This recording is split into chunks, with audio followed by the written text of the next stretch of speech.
We're trying something new here on Real World Test Drive, news updates.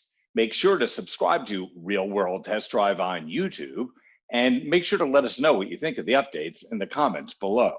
In today's episode, we're going to tell you about a new GM 3D printing plant that could change the way cars are designed and manufactured.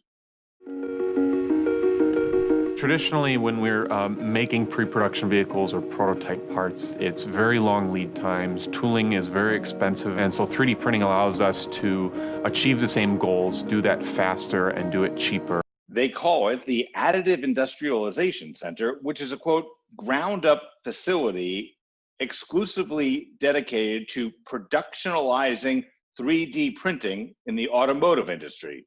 End of quote.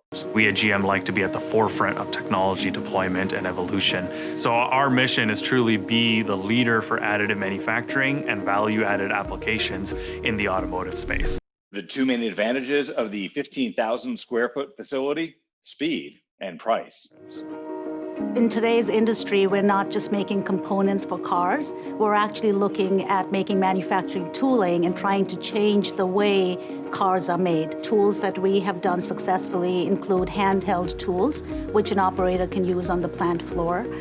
We've also had successes with automation tools, which are placed on robots. Another place is rapid response tools, where an operator is visualizing if they could just have a tool which would be customized just for the job. They are able to communicate that back to us. This turnaround time could be as short as 24 hours to 48 hours. Where traditional tools may have been 10 to 14 pounds, our handheld tools, which are 3D printed, could be as little as 2 to 3 pounds. The ability to virtually retool played a role in GM's pivot from cars to pandemic supplies. Now that GM is focused more on vets than ventilators, you can see parts that made it to the track. One example of where we've implemented this functional prototyping is on our newest C8 Corvette program, where we actually printed brake cooling ducts on the vehicle itself. We're able to make design changes at no cost, save 9 weeks in development time, and 64% cost savings on that program. And this is just one example of the prototypes that we've implemented across our programs.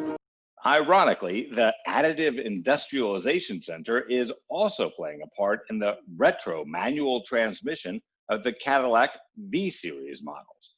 That means 21st century design is playing a part in mid-century modern concept, a stick shift.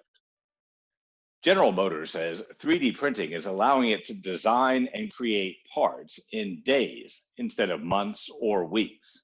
It's also allowing a level of customization for those of us who know exactly what we want in our vehicle, but don't have the budget for a handcrafted car. In Washington, I'm Grant Winter reporting for Real World Test Drive.